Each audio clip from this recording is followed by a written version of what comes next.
again. Good afternoon, everyone. Good afternoon, ma'am. So, before you take your seat, please arrange your chair and pick up a piece of paper. Okay, now take your seat. Thank you. So, let us take your attendance. So, is anyone not here? May absent ba sa inyo? Wala. Okay, very good. Walang absent.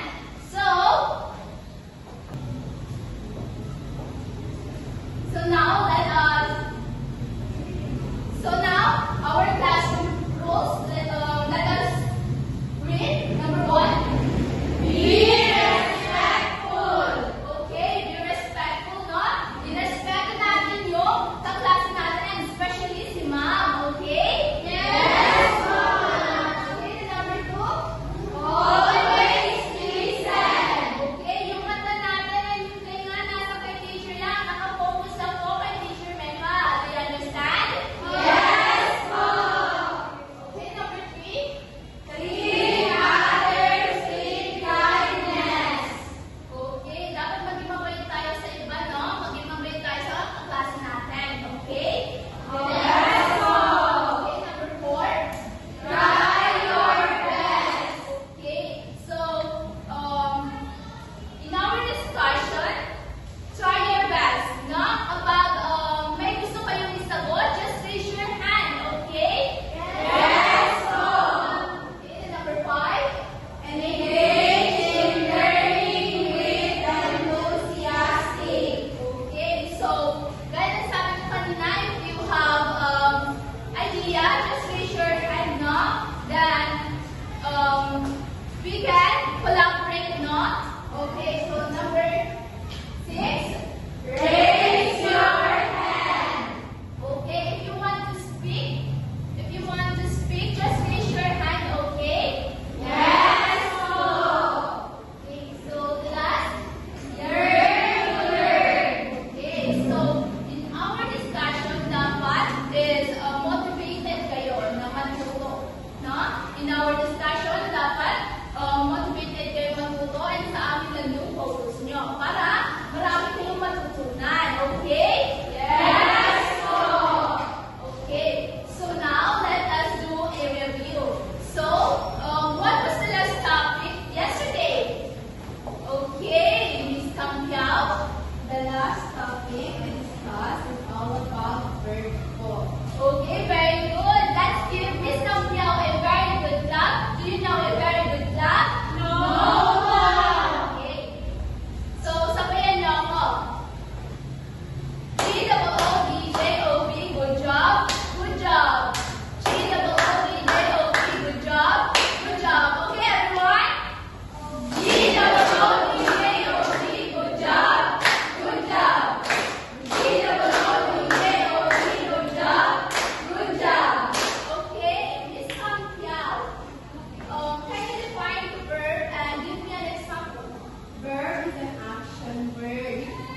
all those small things, place, there's something. Animals. Yes, very good, very good. So it talks about names, places, and things. So it talks about nouns. So since the topic of nouns, you want to try to do it. Okay, so pili ka na.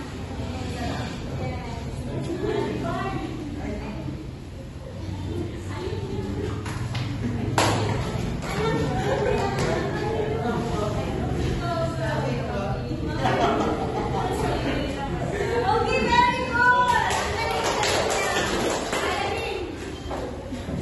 So the next question is, sino, ako ang pipili kasi nakakabot na kanina. So now, okay, sana Mr. Sulay. Tayo. So ngayon, can you define what is noun?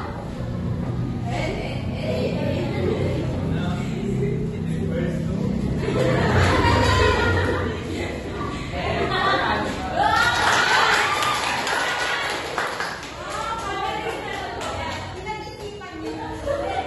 So, ngayon, there's your prize. Here's your prize. Yes. Yes, actually. Okay, so that's all for my part, guys. So, Miss Malaguya will be the next. You will be your next teacher. So, napakagaling nyo. Okay, so bye everyone. Goodbye, teacher.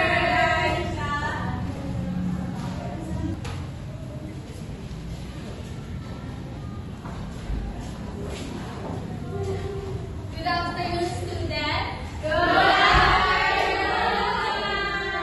Before I start, I would like to introduce my name. So my name is Berhanian Palaguyan, but you can call me Mom here, okay? Did you understand? Yes, Mom. So today we're gonna learn English grammar with Pat and Bro. So let's alamin muna natin kung ano ang objective natin or lesson objective. So I want please read at the end of the lesson, the students are expected to identify the kinds of nouns and define and differentiate the kinds of nouns. Okay, thank you, students. So let's start. So I'm gonna show you some picture and sasabihin nyo kung ano ito. So, what is this? Sea. Ocean. Beach. Playground. Okay, thank you. Ito ay beach. How about this? Zoo. Okay, very good. How about this? Pencil. Okay, very good. How about this? Monkey.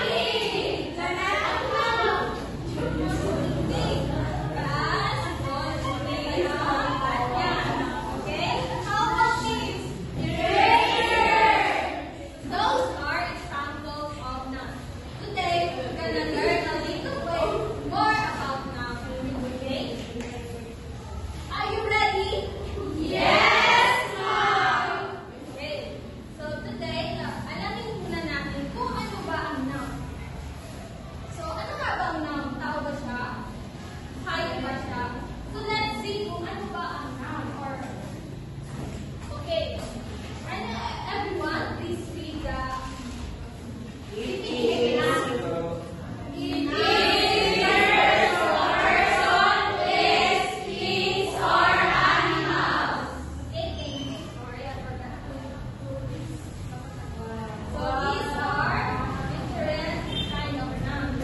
Ano nga ulit ang noun? It is person,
We're starting on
for today's session, we will focus on topic the kinds of nouns.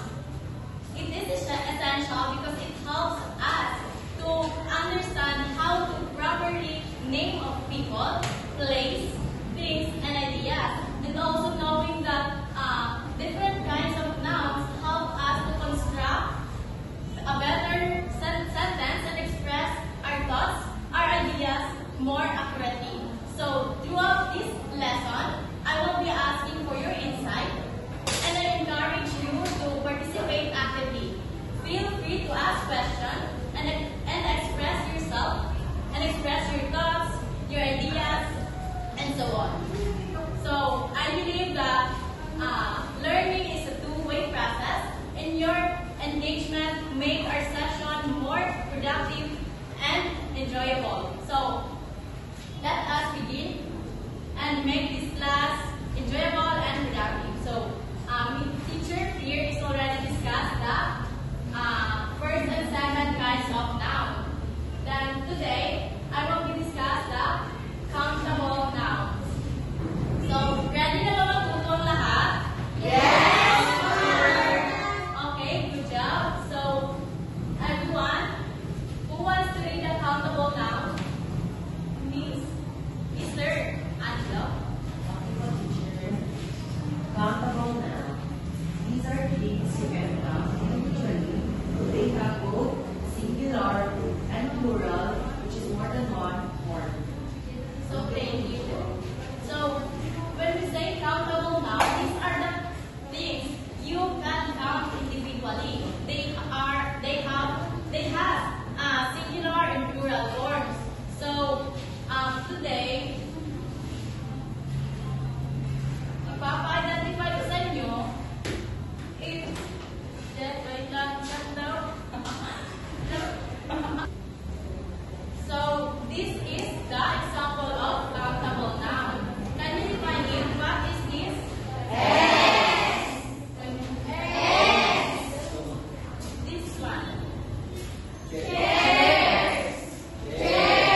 Miss ay uncountable na. Ito na yung mga hindi natin nabibilang.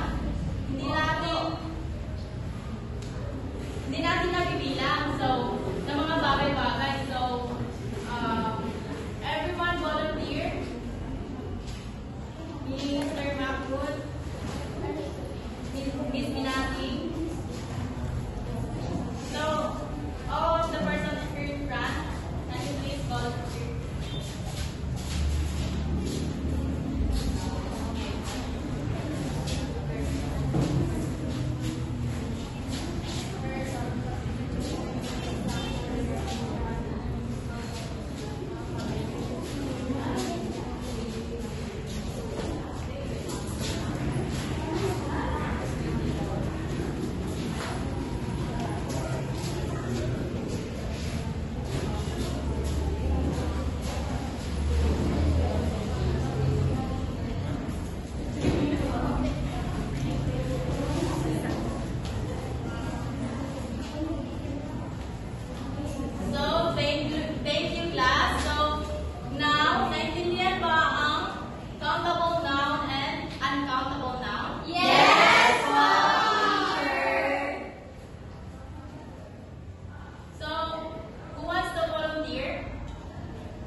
Okay, class, last 2 minutes.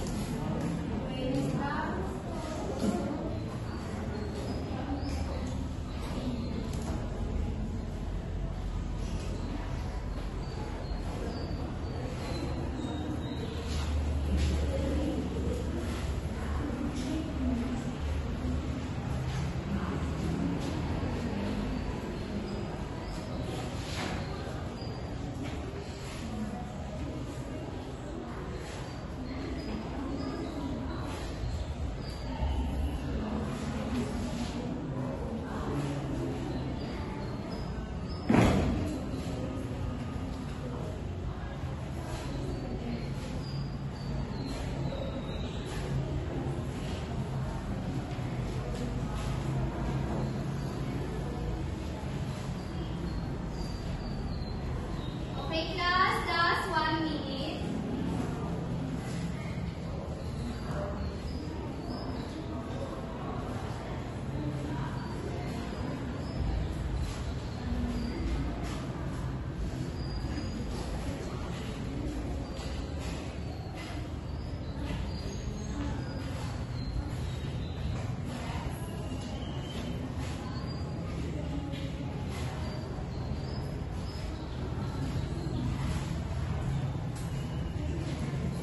Tapos na.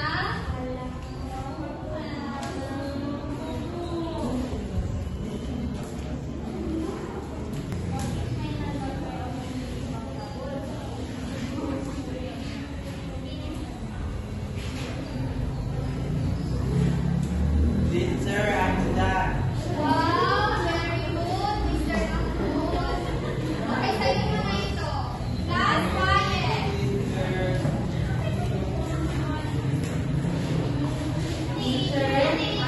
na, teacher. Okay, very good. Tapos na kayong lahat. Okay, ngayon, tatawag ako ng apat sa inyo. Nasasagot yan. So, who wants to volunteer? Okay, Mr. Angelo, Miss Tihita, Miss Shahadi, and sino pa?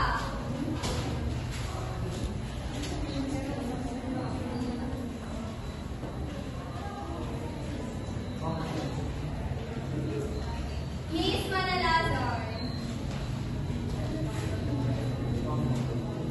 Okay.